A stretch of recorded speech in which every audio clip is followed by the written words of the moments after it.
Hello friends, welcome to the success केंद्र। Friends, देखिए आज इस वीडियो में हम लोग बिहार पुलिस कांस्टेबल की जो नई भर्ती वर्ष 2023 में 21,391 पदों पर आई हुई है, उसके लिए एडुटेरिया का जो नया बिहार पुलिस का प्रैक्टिस बुक आया हुआ है उसका हम लोग सेट नंबर 2 डिस्कस करेंगे। कल मैंने आपको सेट नंबर 1 को कवर करा दिया था। अगर आपने उस वीडियो को नहीं देखा है तो ज़रूर देख लीजिएगा, लिंक आपको आज की इस वीडियो के डिस्क्रिप्शन बॉक्स में मिल जाएगा। चैनल पर अगर आप पहली बार विजिट कर रहे हैं तो चैनल को सब्सक्राइब कर लीजिए और जो बेल आइकन है, घंटी का निशान है, उसको ज़रूर दबा लीजिएगा ताकि जब भी बिहार पुलिस कांस्टेबल भर्ती 2023 से संबंधित कोई भी इंपॉर्टेंट वीडियो अपलोड किया जाए तो उसका नोटिफिकेशन सबसे पहले आपके पास पहुंच जाए। तो चलिए फ्रेंड्स, बिना देरी किए हुए सेशन आज के स्टार्ट करते हैं। पहले प्लीज़ एक बार सेशन को लाइक कर दीजिए और जब सेशन देख लीजिएगा तो इसे कम से कम एक ग्रुप में ज़रूर शेयर कर दीजिएगा। एडुटेरिया बिहार पुलिस प्रैक्टिस सेट का सेट नंबर 2 का पहला प्रश्न पढ़ेंगे। फ्रेंड्स, देखिए पहला प्रश्न है कि पढ़ना का क्रिया भेद है। इसमें से आपको पढ़ना का क्रिया भेद बताना है। कौन सा होगा? अकर्मक, सकर्मक, द्विकर्मक या इनमें से कोई नहीं। देखिए फ्रेंड्स, इस सेट को आप लोग पूरा लगाइएगा और अपना अपना स्कोर ज़रूर कमेंट करके बताइएगा। आंसर अगर आप जानते हैं तो आंसर कमेंट में दे करके बताते चलेंगे साथ साथ। अब यहाँ पर ध्यान दीजिएगा, क्रिया के दो भेद होते हैं, एक सकर्मक क्रिया होता है और एक अकर्मक क्रिया होता है। देखिए सकर्मक क्रिया क्या होती है? तो वैसी क्रिया जिसके साथ कर्म होता है या कर्म होने की संभावना होती है। ठीक है, जिसके साथ कर्म होता है या कर्म होने की संभावना होती है तथा जिस क्रिया का फल कर्म पर पड़े उसे सकर्मक क्रिया कहा जाता है। जैसे कि राम आम खाता है। अब इस वाक्य में देखिएगा, खाना क्या है? तो क्रिया है, और इसमें कर्म क्या है? तो कर्म इसमें आम है। राम आम खाता है, आम जो है इसमें कर्म है और खाना क्रिया है। और इसमें देखिए क्रिया का प्रभाव जो है किस पर पड़ रहा है? कर्म पर पड़ रहा है। राम क्या खा रहा है? तो राम आम खा रहा है। पहला तो ये हो गया। दूसरा एग्जाम्पल मैंने जैसे बताया था कि वैसी क्रिया जिसके साथ कर्म होती है या कर्म होने की संभावना होती है।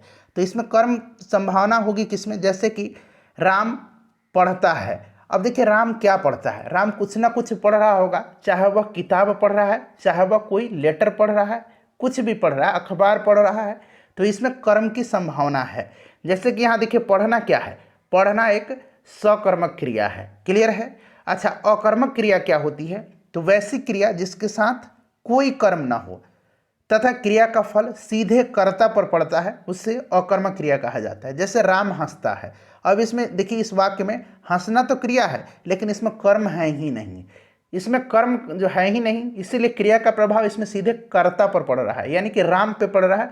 राम हंसता है या मोहन हंसता है। ठीक है, तो ये अकर्मक क्रिया होती है। तो इसे आप ध्यान रखिएगा। ठीक है, चलिए पयोधी का समानार्थी शब्द इसमें से आपको बताना है। देखिए पयोधी का समानार्थी शब्द जो होता है ये समुद्र होता है। समुद्र का कुछ और पर्यायवाची शब्द जान लीजिए। जैसे कि एक पयोधी हो गया, दूसरा आपका सागर हो गया, तीसरा आपका उदधि हो गया, ठीक है, चौथा आपका वारिधि हो गया। ये सारे जो हैं समुद्र के पर्यायवाची शब्द हैं, इसे आप अवश्य ही ध्यान रखेंगे। चलिए उसके बाद देखिए अधिकरण कारक के चिन्ह हैं। कल ही मैंने आपको बताया था प्रैक्टिस सेट नंबर 1 में कि कारक के टोटल कितने भेद होते हैं? तो टोटल कारक के 8 भेद होते हैं और उनका विभक्त चिन्ह भी मैंने आपको बताया था। जैसे कर्ता ने, कर्म को, करण से, संप्रदान के लिए, अपादान से, अलगाव, संबंध का, की, के, अधिकरण में, पर। तो अधिकरण का क्या होगा? में, पर हो जाएगा। और संबोधन का हे, अरे, मैंने बताया था ना। तो अगर आप लोग को ध्यान होगा तो इसका आंसर आप आसानी से बता दिए होंगे। चलिए चौथा प्रश्न है, और देखिए बिहार पुलिस के लिए हम लोग अलग से अपना एक प्रैक्टिस सेट कवर कर रहे हैं। पूरा फुल लेंथ प्रैक्टिस सेट है। जैसे कि बिहार पुलिस के एग्जाम में प्रश्न पूछे जाते हैं, 4 सेट मैंने कंप्लीट करा दिया है। अगर आपने नहीं देखा है तो ज़रूर देख लीजिएगा। सभी का लिंक आपको डिस्क्रिप्शन बॉक्स में मिल जाएगा। चलिए उसके बाद देखिए वृद्धि का विलोम शब्द पूछा गया है। वृद्धि का विलोम शब्द क्या होगा? वृद्धि का विलोम शब्द क्या होगा? तो इसमें से क्षय हो जाएगा। ठीक है, चलिए शैशव शब्द से बना संज्ञा शब्द क्या है? शैशव शब्द से बना संज्ञा शब्द जो है ये भाववाचक है। कैसा है? भाववाचक है। ठीक है, ध्यान रखिएगा, ऑप्शन ए राइट आंसर हो जाएगा। संस्कृत के जो शब्द मूल रूप से हिंदी में प्रयोग किए जाते हैं वे कहलाते हैं। तो वे क्या कहलाते हैं? वे तत्सम कहलाते हैं। तत्सम राइट आंसर हो जाएगा। चलिए उसके बाद देखिए भरपेट किस समास का उदाहरण है? भरपेट में कौन सा समास है बताइए। भरपेट में जो है अव्ययी भाव समास है। क्लियर। कवि का स्त्रीलिंग रूप इसमें पूछा गया है, तो कवि का स्त्रीलिंग ये बड़ा ही महत्वपूर्ण है बिहार पुलिस के दृष्टिकोण से। कवित्री होता है, ये लिखने का आपको सही इसका तरीका पता होना चाहिए कि कवित्री लिखा कैसे जाता है, वरना आप एग्जाम में कंफ्यूज हो जाइएगा, तो इसको ध्यान रखिएगा। चलिए, हिंदी भाषा में कुल व्यंजन कितने हैं। अच्छा, बात व्यंजन की आई है तो साथ साथ स्वर भी जानना जरूरी है। स्वर कितना है, तो स्वर 11 हैं और व्यंजन 33 है, ध्यान रखिएगा। तो का उच्चारण स्थान पूछा गया है। ठीक है, देखिए तो वर्ग का उच्चारण स्थान जो होता है, तो वर्ग का, ये दांत से होता है, यानी कि दंत से। ठीक है। अच्छा, क वर्ग का उच्चारण स्थान किससे होता है, तो क का कंठ से होता है। बोल के देखिए, क ऐसा कंठ पर जा रहा है, आवाज जोर थोड़ा कंठ पर आ रहा है। ठीक है। अच्छा, ये जो च वर्ग है इसका उच्चारण स्थान जो होता है ये तालु से होता है। ठीक है, तालु से होता है। क्लियर। अच्छा, ये जो प वर्ग है, प वर्ग, ये च वर्ग है। ठीक है, ये च वर्ग है। प वर्ग का जो है, प वर्ग का किससे होता है, प वर्ग का ओष्ठ से होता है। जैसे पढ़ के देखिए, प ओंठ सट रहा है ना, फ ब ओंठ सट जा रहा है आपका, तो ये किससे होता है, प वर्ग का ओष्ठ से होता है। ठीक है, ओष्ठ से, ध्यान रखिएगा। क्लियर। और त वर्ग का मैंने आपको बता दिया किससे होता है, दंत से होता है। ठीक है फ्रेंड्स, चलिए आगे बढ़ेंगे, सबको आप ध्यान रखिएगा। ठीक है फ्रेंड्स, चलिए नेक्स्ट क्वेश्चन कर लेंगे। अच्छा, ट वर्ग जो है, ट वर्ग, इसको भी जान लीजिए। ट वर्ग का किससे हो रहा है, ट वर्ग का मूर्धन्य से हो रहा है, मूर्धा से हो रहा है, मूर्धन्य मूर्धा से। ठीक है, इससे ध्यान रखिएगा। Fill in the blank with suitable gerund. अब देखिए, जेरंड जब भी होगा लास्ट में आईएनजी लगेगा। ठीक है, तो यहाँ पर I am averse to drinking. Clear है। चलिए क्वेश्चन नंबर 12 कर लेंगे। क्वेश्चन नंबर 12 हमारा यहाँ से देखिएगा कि fill in the blanks with the right option, इसमें से चुनना है। द खाली स्थान दिया गया है, of the cat are sharp, बताइएगा। अब देखिए, इसमें से right answer option number B हो जाएगा, पॉज। पॉज का मतलब क्या होता है, पंजा। बिल्ली का पंजा जो है कैसा है, शार्प है। ठीक है। चलिए, find the suitable adjective of the given word. Affection का एडजेक्टिव बताना है। अफेक्शन का एडजेक्टिव जो होगा ये क्या होगा, तो फ्रेंड्स ये अफेक्शनेट हो जाएगा। क्लियर। चलिए नेक्स्ट क्वेश्चन कर लेंगे कि fill in the blank with the right participle, बताइएगा। हिज स्पीच वाज, बताइए क्या होगा यहाँ पर, his speech was spell bound होगा। क्लियर है, ध्यान रखेंगे इसको। चलिए उसके बाद देखिएगा, fill in the blanks with appropriate preposition. He travels, खाली स्थान दिया गया है, कार, तो ही ट्रेवल्स बाई कार हो जाएगा। क्लियर है। नेक्स्ट क्वेश्चन करेंगे कि fill in the blanks with suitable article. Let us play, खाली स्थान चेस, बताइए। लेट अस प्ले, आर्टिकल भरना है, तो ए एन दी, यही तो आर्टिकल है, तो यहाँ पर द का इस्तेमाल होगा। ठीक है, द चेस होगा। नेक्स्ट क्वेश्चन है कि माला लुक्स प्रिटी, इसमें से प्रिटी का एंटोनिम बताना है। तो प्रिटी मतलब सुंदर होगा, अगली मतलब बुरा होता है, बदसूरत होता है। चलिए उसके बाद देखिएगा, एप्लीकेशन यहाँ पर दिया गया। Change the following noun into verb, application का वर्ब बनाना है, तो अप्लाई हो जाएगा, अप्लाई करना। ठीक है। चलिए उसके बाद देखिएगा कि fill in the blanks with right infinitive, बताइए। इट इज़ नॉट ईजी, खाली स्थान दिएगा all people. It is not easy to be please all people, option C right answer हो जाएगा इसका। एक मिनट, ऑप्शन डी हो जाएगा। It is not easy to please all people, यहाँ पर ये वाला नहीं होगा, डी होगा।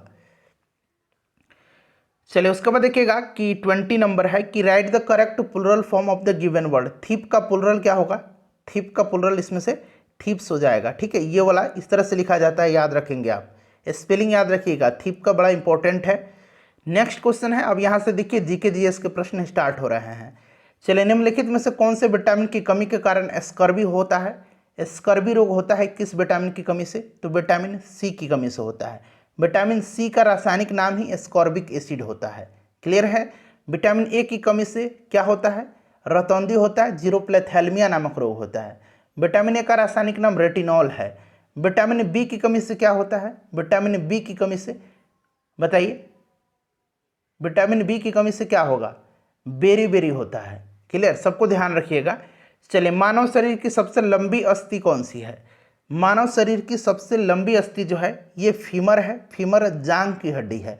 और सबसे छोटी हड्डी जो है स्टेपीज है, या स्टेप्स भी कह सकते हैं, इस तरह से भी कहीं लिखा रहता है स्टेप्स। ये कान की हड्डी है, ठीक है, ध्यान रखिएगा। चलिए नेक्स्ट क्वेश्चन है कि जल की संशुद्धि में कौन सा रसायन प्रयुक्त होता है। जल की संशुद्धि में कौन सा रसायन प्रयोग होता है, तो ये रसायन जो है इसका नाम है KMNO4, यानी कि यह रसायन जो है कौन सा है, यह पोटेशियम परमैंगनेट है, ठीक है, यह पोटेशियम परमैंगनेट है, याद रखिएगा। चलिए जिस पोषक तत्व का सर्वप्रथम मुंह में पाचन होता है वो कौन सा है, किस पोषक तत्व का सर्वप्रथम मुंह में पाचन होता है, बताइए राइट आंसर इसका क्या हो जाएगा।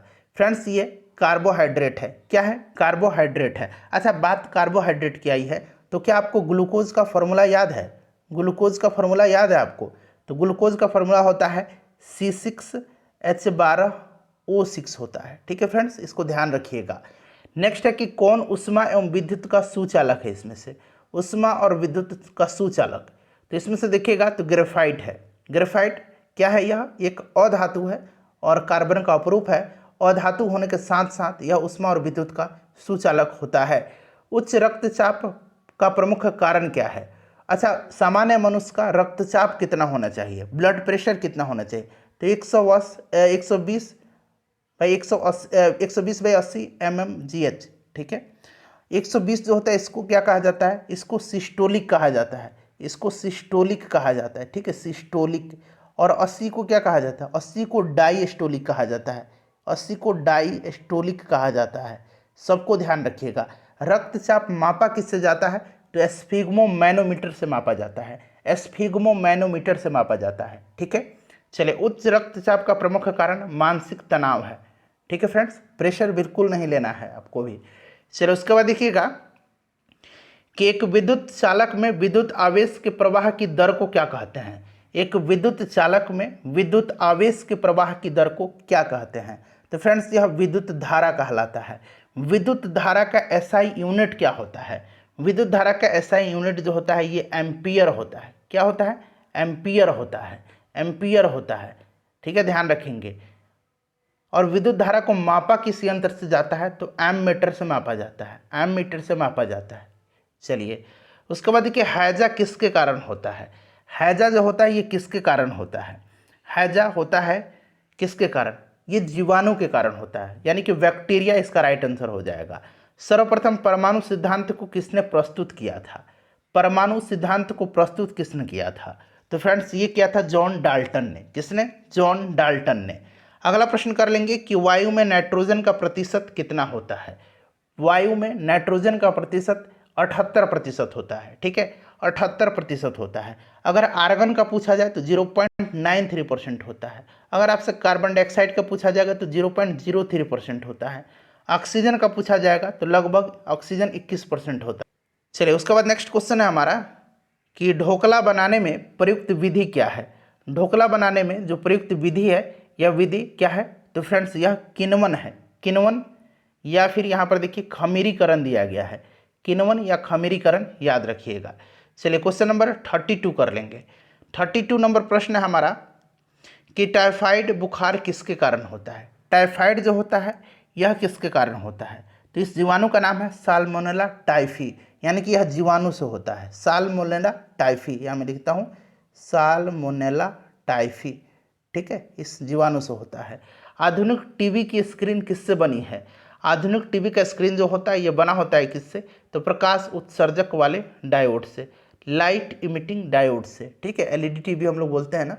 चलिए उसके बाद नेक्स्ट क्वेश्चन करेंगे कि विद्युत की प्रेस, हीटर, विद्युत केतली आदि किस तत्व की बनी होती है, तो फ्रेंड्स ये बने होते हैं नाइक्रोम के, नाइक्रोम का बना होता है, ठीक है। विद्युत हीटर, विद्युत जो इस्त्री होता है, प्रेस होता है, ठीक है, आयरन जिसको कहते हैं, नाइक्रोम, ध्यान रखेंगे।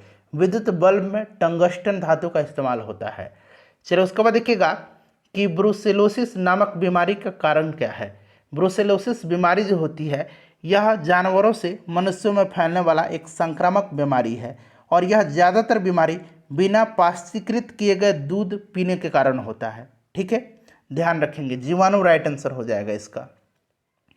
निम्नलिखित में से कौन सा विषाणु अति संक्रामक रोग चेचक के लिए जिम्मेदार समझा गया था, चेचक के टीके की खोज किसने किया था, चेचक की टीके की खोज एडवर्ड जेनर ने किया था। ठीक है, याद रखेंगे। इसका राइट आंसर क्या होगा पहले बताइए। करेक्ट आंसर इसका ऑप्शन नंबर यहाँ पर देखिए सी हो जाएगा, वेरिसेला वायरस। उसके बाद देखिए निम्नलिखित में से दिल्ली के किस सुल्तान ने ब्राह्मणों पर पहली बार जजिया कर लगाया था। तो सबसे पहले ब्राह्मणों पर जजिया कर लगाया था, यह कौन था? तो यह फिरोज शाह तुगलक था। फिरोज शाह तुगलक था। फिरोज शाह ने सिंचाई कर भी लगाया था, जो उपज का 1/10 भाग होता था। ये सिंचाई कर भी लगाया था, जो उपज का 1/10 भाग होता था। इसने अपनी आत्मकथा लिखी है फिरोज शाह, उसका नाम क्या है? फतुहात ए फिरोज शाही। या मैं लिखता हूँ फतुहात ए फिरोज शाही। ठीक है, फतुहात ए फिरोज शाही, यह इसकी आत्मकथा है, ध्यान रखेंगे, ये पूछा जाता है। चलिए, निम्नलिखित में से कौन सा वक्र कर की दरों तथा सरकारी राजस्व के बीच संबंध दर्शाता है? कौन सा जो वक्र है वह कर की दरों तथा सरकारी राजस्व के बीच संबंध दर्शाता है? तो यह वक्र जो है ये कौन सा? तो लाफर वक्र हो जाएगा। चलो, उसके बाद देखिएगा कि डोडा बेटा चोटी निम्नलिखित में से कौन सी पहाड़ी श्रृंखला पर स्थित है? डोडा बेटा जो है यह दक्षिण भारत की दूसरी सबसे बड़ी चोटी है, सबसे ऊंची चोटी है, दूसरी। ठीक है, पहली सबसे ऊंची चोटी जो है वो कौन सी है? तो ये अनामुदी है। अनामुदी है जो अन्नामलाई पर्वत पर है। क्लियर है, अनामुदी अन्नामलाई पर्वत पर है। और डोडा बेटा दूसरी सबसे ऊंची चोटी है जो कि नीलगिरी पहाड़ी पर है। ठीक है, चलिए, उसके बाद देखिएगा कि भारत का राष्ट्रपति अपना त्यागपत्र किसे सौंपता है?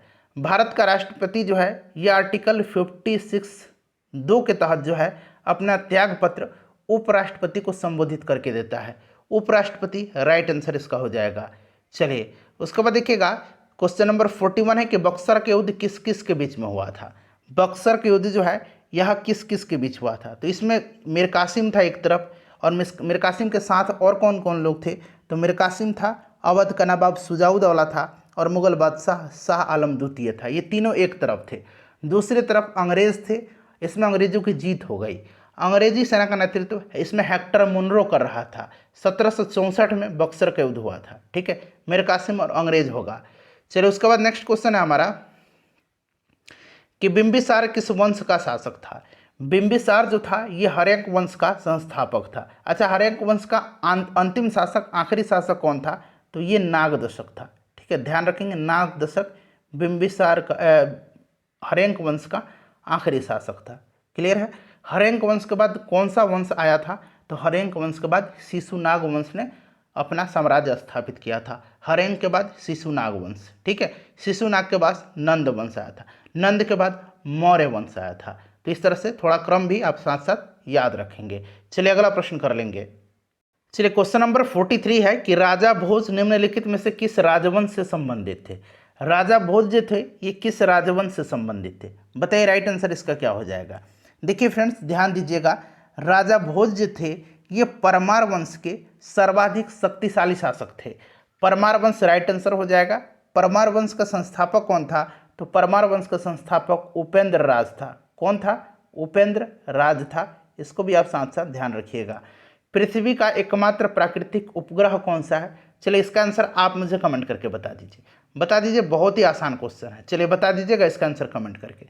नेक्स्ट क्वेश्चन है कि निम्नलिखित में से किस सिख गुरु ने गुरुमुखी लिपि की शुरुआत की थी? गुरुमुखी लिपि की शुरुआत जो है यह सिखों के दूसरे गुरु गुरु अंगद देव ने किया था। अच्छा, एक आदि ग्रंथ है, आदि ग्रंथ का संकलन किसने किया था? आदि ग्रंथ का संकलन तो सिखों के 5वें गुरु गुरु अर्जुन देव ने किया था। ठीक है, ध्यान रखेंगे साथ साथ।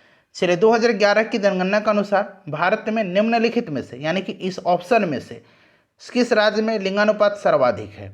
तो अगर ऑप्शन में केरल रहता तो फटाक से आप केरल पर लगा देते, लेकिन ऑप्शन में तो केरल है ही नहीं। तो बताइए कौन सा इनमें से? इनमें से जो है लिंगानुपात सबसे ज़्यादा तमिलनाडु का है। किसका है? तमिलनाडु का है। चलिए, उसके बाद देखिएगा कि भारत का विशालतम क्षेत्रफल वाला राज्य कौन सा है? सबसे अगर विशालतम जनसंख्या पूछता तो उत्तर प्रदेश हो जाता। सबसे ज़्यादा जनसंख्या उत्तर प्रदेश का है, और सबसे ज़्यादा क्षेत्रफल वाला राज्य राजस्थान है। किस संशोधन द्वारा पंचायतों को संवैधानिक दर्जा दिया गया था?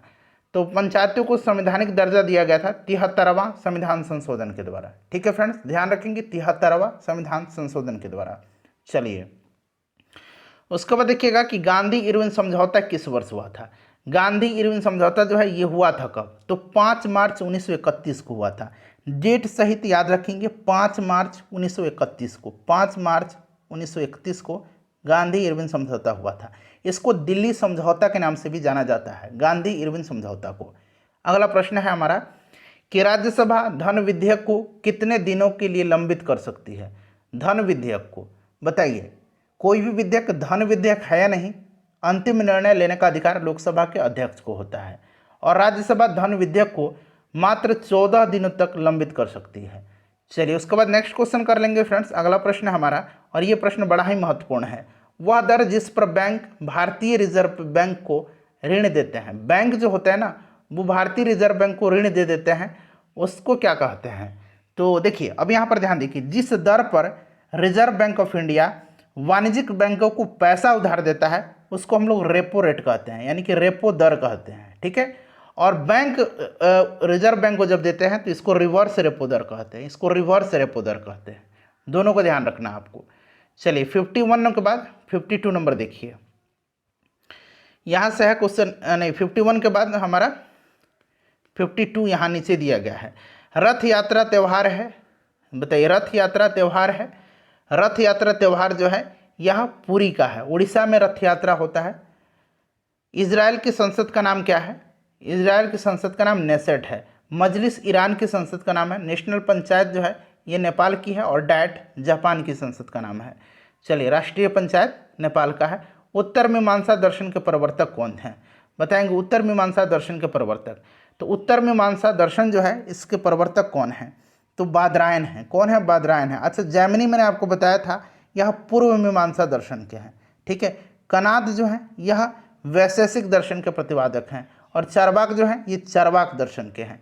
ये जरा इंपॉर्टेंट है कनाद वाला, कनाद का नाम रखेंगे, याद रखेंगे, ये वैशेषिक दर्शन के प्रवर्तक हैं, वैशेषिक दर्शन के, ठीक है। चलिए क्वेश्चन नंबर 54 के बाद 55 यहाँ से दिया गया है। चलिए क्वेश्चन नंबर 55 करेंगे फ्रेंड्स कि पंचायतों को संवैधानिक आधार प्रदान करने की सिफारिश सर्वप्रथम किस समिति ने किया था। तो ये समिति जो थी, इस समिति का नाम है एल.एम. सिंघवी समिति, यानी कि लक्ष्मीबल सिंघवी समिति, एल.एम. सिंघवी समिति। 1986 में राजीव गांधी के प्रधानमंत्री काल में इसका गठन किया गया था। क्लियर है, ध्यान रखेंगे। चलिए भारत का सबसे दक्षिणतम बिंदु इंदिरा पॉइंट की दूरी भूमध्य रेखा से कितनी है। इंदिरा पॉइंट दक्षिणतम बिंदु और इंदिरा कॉल जो है ये सबसे उत्तरी बिंदु है। चलिए बताइए कि भूमध्य रेखा से दूरी कितनी है इंदिरा पॉइंट की, तो लगभग जो है 876 किलोमीटर है, ठीक है, ध्यान रखिएगा। चलिए उसके बाद देखिए भारतीय थल सेना की पूर्वी कमांड का मुख्यालय कहाँ पर स्थित है। अच्छा अगर पूर्वी कमांड पूछा गया है तब तो यहाँ पर आप आसानी से कोलकाता टिक लगा लेंगे। अगर आपसे पूछता कि सेंट्रल कमांड का मुख्यालय कहाँ पर है, सेंट्रल कमांड का, तो सेंट्रल कमांड का लखनऊ में है, ठीक है। उत्तरी कमांड का पूछेगा तो उत्तरी कमांड का उधमपुर में है, उधमपुर में है, जम्मू कश्मीर उधमपुर में है, ठीक है, ध्यान रखेंगे। दक्षिणी कमांड का कहाँ पर है, दक्षिणी कमांड का पुणे में है। अच्छा थल सेना दिवस मनाया कब जाता है, तो 15 जनवरी के दिन मनाया जाता है, इसे भी आप ध्यान रखेंगे। चलिए उसके बाद देखिएगा कि प्रसिद्ध यात्री निकोलो कोंटी किसके शासनकाल में विजयनगर की यात्रा किया था। तो निकोलो कोंटी आया था किसके समय में, देवराय प्रथम के समय में। देवराय प्रथम ऑप्शन में नहीं है, उपरोक्त में से कोई नहीं राइट आंसर हो जाएगा। उसके बाद देखिएगा कि राज्यसभा के उपसभापति का निर्वाचन किसके सदस्य करते हैं, बताइए। राज्यसभा के उपसभापति का, ठीक है, तो ये राज्यसभा के सदस्य ही करेंगे, तो राज्यसभा राइट आंसर इसका हो जाएगा। चलिए उसके बाद नेक्स्ट क्वेश्चन है कि निम्नलिखित में से किस अधिनियम द्वारा ब्रिटिश सरकार ने भारतीय प्रशासन को सीधे अपने हाथ में ले लिया था। तो ये 1858 का है, ठीक है, अधिनियम। नेक्स्ट क्वेश्चन है हमारा 1857 की क्रांति के बाद ये हुआ था। संगीत नाटक अकादमी की स्थापना कब की गई थी। संगीत नाटक अकादमी की स्थापना 1953 में, ठीक है, 1953 याद रखिएगा। चलो उसके बाद देखिएगा कि भारत में सबसे पहले किस स्थान पर मानसून आता है। अगर अंडमान निकोबार नहीं रहता तब आप केरल पर टिक लगाते, लेकिन अंडमान निकोबार दिया गया है तो आप ऑप्शन डी पर टिक लगाइएगा। चलिए निम्नलिखित में से कौन रिजर्व बैंक का कार्य नहीं है। रिजर्व बैंक का कार्य इसमें से कौन सा नहीं है, तो राइट आंसर व्यापार नीति का निर्धारण, ये रिजर्व बैंक का काम नहीं है। बाकी देखिए बैंकों के कार्य का कार्य, सरकारी बैंकर का कार्य, विदेशी विनिमय का नियंत्रण, ये आरबीआई का जो है मुख्य कार्य है। आरबीआई के गवर्नर कौन है, तो शक्तिकांत दास है। कौन है भाई, तो शक्तिकांत कांत दास हैं, ठीक है, याद रखिएगा, शक्तिकांत दास। चलो उसके बाद देखिएगा कि भारत में संविधान के किस अनुच्छेद में वित्तीय आपातकाल को रखा गया है। भारत में अब तक एक बार भी वित्तीय आपातकाल नहीं लगा है। वित्तीय आपातकाल अनुच्छेद 360 में है, 352 में राष्ट्रीय आपातकाल है, 356 में राज्यों में राष्ट्रपति शासन है। क्लियर। चलिए क्वेश्चन नंबर 65 कर लेंगे। अब देखिए क्वेश्चन नंबर 65 है हमारा कि संसद के अंतर्गत शामिल होते हैं, ठीक है। तो संसद में राष्ट्रपति, राज्यसभा, लोकसभा तीनों सम्मिलित हैं, तो एक से अधिक राइट आंसर हो जाएगा। नेक्स्ट है कि कौन से इसमें से सुमेलित नहीं है। एक तरफ पुस्तक दिया गया है, दूसरी तरफ उनके लेखक का नाम है। अनहैप्पी इंडिया जो है ये किसकी पुस्तक है, तो अनहैप्पी इंडिया जो है याद रखेंगे लाला लाजपत राय की पुस्तक है। गलत दिया गया है बाल गंगाधर तिलक। दुर्गेश नंदिनी बंकिम चंद्र चटर्जी का इंडिया विंस फ्रीडम ये अबुल कलाम आज़ाद का, और poverty and un British rule in India दादा भाई नौरोजी की। तो इसमें से सुमेलित नहीं है ऑप्शन नंबर ए, ठीक है। अनहैप्पी इंडिया इसके लेखक लाला लाजपत राय हैं। इंडिया डिवाइडेड एक पुस्तक है, India divided, India divided divided ये राजेंद्र प्रसाद की पुस्तक है, ठीक है। चलिए उसके बाद नेक्स्ट क्वेश्चन है हमारा कि निम्न में से किसने 31 दिसंबर 1928 को दिल्ली में हुए सर्वदलीय मुस्लिम सम्मेलन की अध्यक्षता किया था। तो फ्रेंड्स ये किसने किया था, ये किया था बताइए, आगा खान ने किया था, ठीक है, आगा खान ने किया था। भारतीय अंतर्देशीय जलमार्ग प्राधिकरण का गठन किस वर्ष हुआ था। भारतीय अंतर्देशीय जलमार्ग प्राधिकरण का गठन जो है यह कब हुआ था, 1986 में हुआ था। चलिए उसके बाद देखिए शेयर बाजार का नियामक संस्था कौन सी है। तो शेयर बाजार की नियामक संस्था जो है ये कौन सी है, तो ये securities and exchange board of India है। Securities and exchange board of India यानी कि सेबी है। सेबी के वर्तमान में अध्यक्ष कौन है, तो इनका नाम है माधुरी पुरी बुच, ठीक है, माधुरी पुरी बुच इनका नाम है, ठीक है, याद रखेंगे, बड़ा ही इंपॉर्टेंट इनका नाम है। चलिए उसके बाद देखिएगा कि भारत में उपभोक्ता संरक्षण अधिनियम की घोषणा कब हुई थी। आज जो हम लोगों ने प्रैक्टिस सेट किया हुआ था उसी में यह प्रश्न मिल गया होगा आपको, तो 1986 में, ठीक है। और पर्यावरण संरक्षण अधिनियम भी 1986 में ही लाया गया था। चलिए नेक्स्ट क्वेश्चन करेंगे कि न्यूयॉर्क पुलिस विभाग में सर्वोच्च पद हासिल करने वाली पहली दक्षिण एशियाई महिला कौन बनी है। तो ये महिला है प्रतिमा भुल्लर माल्डोनाडो, ठीक है, प्रतिमा भुल्लर माल्डोनाडो, याद रखेंगे इनका नाम। चलिए हाल ही में बुजुर्गों को हवाई यात्रा के द्वारा तीर्थ दर्शन कराने वाला देश का प्रथम राज्य कौन बना है। तो फ्रेंड्स यह राज्य जो बन गया है, कौन सा राज्य बन गया है बताइए, तो यह राज्य मध्य प्रदेश बन गया है, ठीक है। चलो उसके बाद देखिएगा 73 नंबर क्वेश्चन है कि 25 मई 2023 को किस राज्य के मुख्यमंत्री ने राज्य को पूर्ण ई गवर्नेंस राज्य घोषित कर दिया। तो यह राज्य कोई और नहीं बल्कि केरल है, ठीक है। चलिए 74 नंबर है कि यूनेस्को की घोषणा के अनुसार कौन सा देश जुलाई में फिर से यूनेस्को में शामिल होगा। अमेरिका ने इसकी सदस्यता छोड़ दिया था लेकिन फिर से यूनेस्को में शामिल होगा अमेरिका। यूनेस्को का हेडक्वार्टर कहाँ पर है, तो याद रखेंगे इसका हेडक्वार्टर फ्रांस के पेरिस में है। चलिए क्वेश्चन नंबर 75 कर लीजिए। देखिए 75 नंबर है कि प्रधानमंत्री नरेंद्र मोदी ने लिटिल इंडिया गेटवे की आधारशिला किस देश में रखी है। तो लिटिल इंडिया गेटवे की आधारशिला इन्होंने ऑस्ट्रेलिया में रखा है। कहाँ पर, ऑस्ट्रेलिया में। राष्ट्रीय होम्योपैथिक सम्मेलन होमोकॉन 2023 का आयोजन किस शहर में किया गया। तो फ्रेंड्स ये किया गया देहरादून में। उसके बाद देखिए किस पूर्व क्रिकेटर को त्रिपुरा टूरिज्म का ब्रांड एम्बेसडर के रूप में नामित किया गया है। त्रिपुरा टूरिज्म का ब्रांड एम्बेसडर नियुक्त किया गया है सौरभ गांगुली को, सौरभ गांगुली को। अगला प्रश्न है कि भारतीय नौसेना और किस देश की नौसेना के बीच द्विपक्षीय अभ्यास अल मोहेद अल हिंदी 2023 का आयोजन किया गया। याद रखेंगे अल मोहेद अल हिंदी जो है यह भारत और सऊदी अरेबिया के बीच का संयुक्त नौसैनिक अभ्यास है। नेक्स्ट क्वेश्चन है कि भारतीय नौसेना ने अपनी पहली स्वदेशी बोट, उसका नाम पूछा गया है डैश का पहला समुद्री परीक्षण गोवा से मुंबई के बीच किया है। तो इसका नाम क्या है, इसका नाम फास्ट इंस्पेक्टर है, फास्ट इंस्पेक्टर है। चलिए वर्ष 2024 में क्वाड शिखर सम्मेलन की मेजबानी किस देश के द्वारा की जाएगी। अच्छा क्वाड में कौन कौन से देश हैं, तो इसमें भारत है, जापान है, ऑस्ट्रेलिया है और अमेरिका है। याद रखिएगा 4 देश हैं, भारत में होगी इसकी मेजबानी। चलिए उसके बाद देखिएगा कि किस देश ने अपने पर्यटन उद्योग को पुनर्जीवित करने के लिए 2025 को विशेष पर्यटन वर्ष घोषित किया है। विशेष पर्यटन वर्ष घोषित किया है, ये नेपाल ने किया है, ठीक है, याद रखिएगा नेपाल ने किया है। उसके बाद देखिए गृह लक्ष्मी योजना और अन्ना भाग योजना, ठीक है, ये किस राज्य में फिर से शुरू की गई है। तो फ्रेंड्स ये कर्नाटक में फिर से शुरू की गई है। उसके बाद देखिए फ्रेंड्स यहाँ से प्रश्न जो है ये आपका मैथ का स्टार्ट हो रहा है, ठीक है, 83 से लेकर के 100 तक में। तो हम लोग जीके जीएस वाले पोर्शन की कवर करेंगे। फ्रेंड्स वीडियो को लाइक कर दीजिए, शेयर कर दीजिए, मैं फटाफट तब तक आपको इसका आंसर बता देता हूँ, ठीक है। 120% हो जाएगा। इस वाले प्रश्न को एक बार ज़रा ध्यान से एक बार इसको सॉल्व कर लीजिएगा, ठीक है। चलिए नेक्स्ट क्वेश्चन कर लेंगे। 85 नंबर का देखिए करेक्ट आंसर जो होगा इसमें से दिया गया है 85 का आंसर आपका 143 होगा, लेकिन कोई नहीं इसमें से आंसर होगा, ठीक है। चलिए 143 होगा उसका आंसर, ऑप्शन में नहीं है। उसके बाद 86 का जो राइट आंसर हो जाएगा वो आपका 800 हो जाएगा। एक बार आप लोग खुद से इसको सॉल्व करेंगे, ठीक है। चलिए ये नीचे से सॉल्व करते जाएंगे तो राइट आंसर इसका आ जाएगा ऑप्शन नंबर सी। उसके बाद चलिए 88 का राइट आंसर क्या होगा, 88 का जो करेक्ट आंसर होगा फ्रेंड्स वो आपका हो जाएगा इसमें से कितना, बताइए राइट आंसर इसका क्या होगा, -5 हो जाएगा, ठीक है। चलिए 89 का जो करेक्ट आंसर होगा वो आपका 40 डिग्री हो जाएगा। उसके बाद 90 का जो करेक्ट आंसर होगा फ्रेंड्स वो आपका 62 सही 2/3 हो जाएगा। उसके बाद देखिएगा 91 का करेक्ट आंसर हो जाएगा आपका 48.43 रन।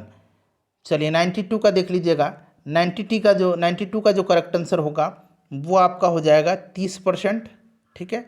चलिए उसके बाद चलिए 93 नंबर देखिए, 93 का जो राइट आंसर हो जाएगा फ्रेंड्स 93 का ये आपका हो जाएगा इसमें से 216 रुपया। 94 का करेक्ट आंसर जो होगा वो आपका हो जाएगा 17,966 रुपया। 95 का करेक्ट आंसर यहाँ पर देखिए क्या आएगा, वाई आएगा। उसके बाद देखिए 96 का करेक्ट आंसर आपका दक्षिण पूर्व हो जाएगा। 97 का देख लीजिए, 97 का राइट आंसर आपका हो जाएगा इसमें से TWN हो जाएगा। और 100 का 98 का देखिए 1 का स्क्वायर, 2 का स्क्वायर, 3 का स्क्वायर, 4 का स्क्वायर, 5 का स्क्वायर 16, 6 का स्क्वायर 36, ठीक है। 36 ये आसान है।